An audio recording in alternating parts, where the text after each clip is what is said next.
ఎందుకు మెల్లకన్ను పెట్టిను? Wow, what a talent. మళ్ళీ బాగా పెట్టినావు కదరా కన్ను.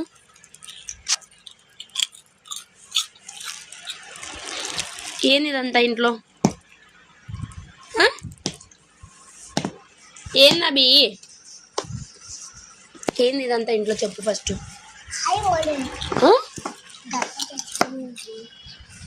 ఏం చేస్తాను?